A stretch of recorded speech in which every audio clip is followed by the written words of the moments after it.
we go. Okay. Adjust the chair. Did you know? Oh, it's dark. Did you know that a pneumatic desk chair, office chair, if made poorly, can explode on your butt and just release all the air? What happens, I think, is I forget the actual details of it, but I think it's because the air pressure inside, like these chairs, like if you hear that sound, like the office desk chairs, the ones with the wheels on them, stores the air inside, and when you release it, it shoots it up and like explodes into your butt. And a guy in China died because of it. And like ever since I found out that fact, I have not been able to get it out of my mind. Like I've had this chair for years, never, not once have I considered that. You know, I've been playing around with the chair. I've been playing around with office chairs, like what, for like 10 years, and I never even thought about it once. And now that I know it, it's all I can think of. You know, this is one of those cases where ignorance is bliss. But you know, what can you do? You can't take away knowledge. Once you know something, unless you try really hard to forget it. But anyway, I'm making this one really early on in the week. I realize I think it's a Wednesday today, actually. Yeah, it is a Wednesday. Because reasons.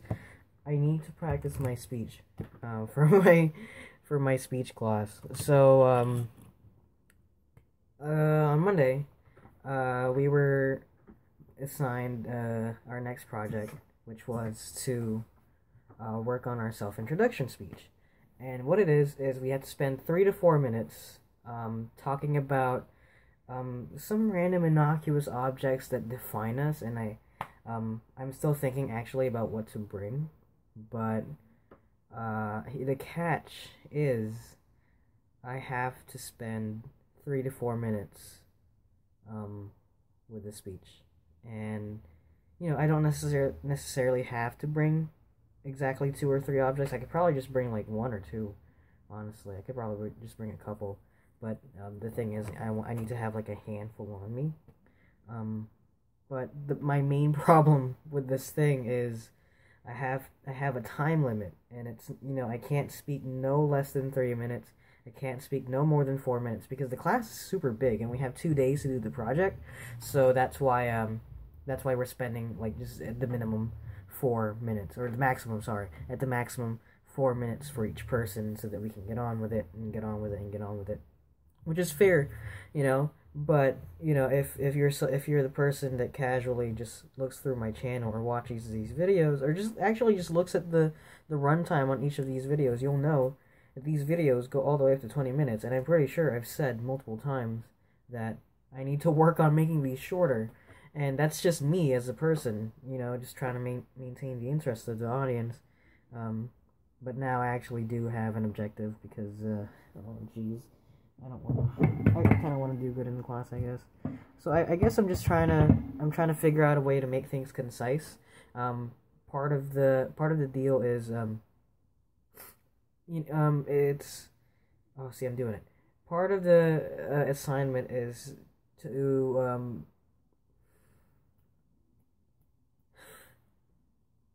I'm doing the thing right now, or like I fear, like the things I fear the most, which is forgetting what to say. I need to be able to move from one topic to the next, you know, that type of stuff. I need to maintain eye contact, you know, public speaking stuff. You know, it's a required college class for general ed stuff. So that's gonna be, I don't know, I hope it's not that stressful, but it's like, you know, it depends, because the professor was talking about how, you know, it's really easy to talk about yourself, and you could easily do that, but it's within the context of things that define you.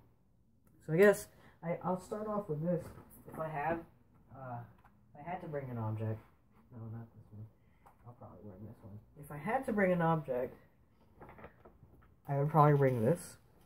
Alright, hold on, let's see if I can see the counter and see how long it takes me to talk about what this means to me.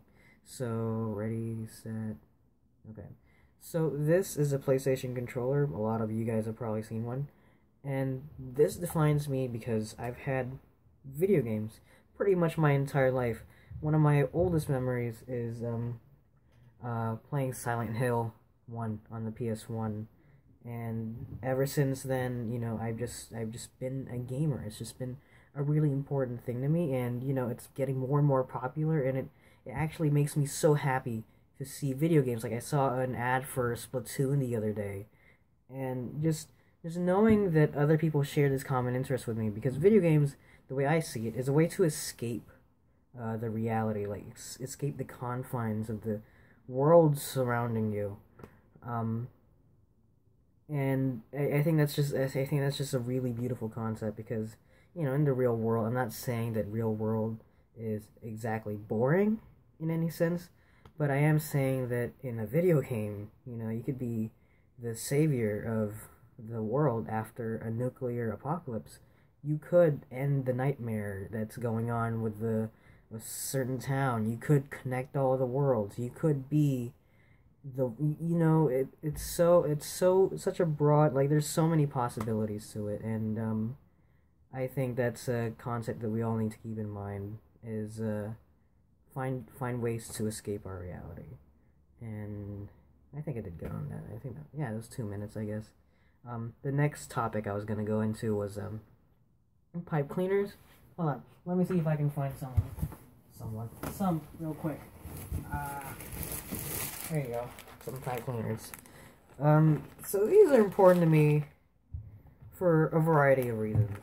You know, just very basically, I've had pipe cleaners for a while, like ever since elementary school. I've been playing with pipe cleaners, and I've had them around for pretty much my entire life as well. Like, my entire life here, at least, ever since I was a little kid. And, like, these define me because they were my outlet for creativity. You know, a lot of people have their mediums, and a lot of people will argue with you and say, like, oh, I'm not creative enough. And that's not true. Like, you just haven't found a thing that you're good at yet. For me, I found these to be very, very versatile. I saw them at a store, I think at a bookstore at the mall, and I just had to pick them up because they came with a book that taught you how to make little people with them. And I distinctly remember just throwing away that book and making my own stuff. And I feel like that's really something that we should do, is, you know, just go against the grain and make up your own rules as you go. And I like these because you can make all your little people with them. And because they are so versatile, I was able to, you know, make my own stories with them, and, you know, craft an entire world, craft my own world, as I see it through these guys, and, you know, just have a visual representation of what my world looks like, so other people can see them. And through this, I was able to start writing. I was able to start drawing and stuff like that. I was able to craft my own story, and, you know, I feel like that's just I think it's just a start. I think that's basically how my speech is gonna go. Of course, I'm gonna have to refine it. Honestly, you know, probably just bring these two things. You saw I was kind of fidgeting around making this thing. I'm kind of ashamed because look how awful this looks. Like, that is not how I made them. Like, I was thinking during class, I was thinking about making these during my speech, and how interesting it would be if I could just, you know, make it as I was talking and just show them how I was able to do this. But this looks so awful. And I actually haven't made these little guys in a while. These days, not these days, technically that doesn't count because I haven't made one in a while.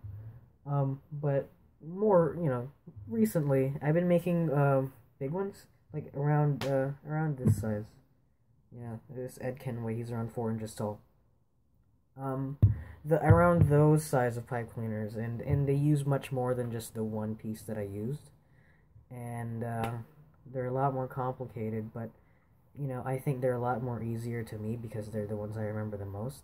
These ones, however, you have, like, a very limited amount that you can work with. But I think I still like them. They're still my favorite, although I haven't been able to make one in a while.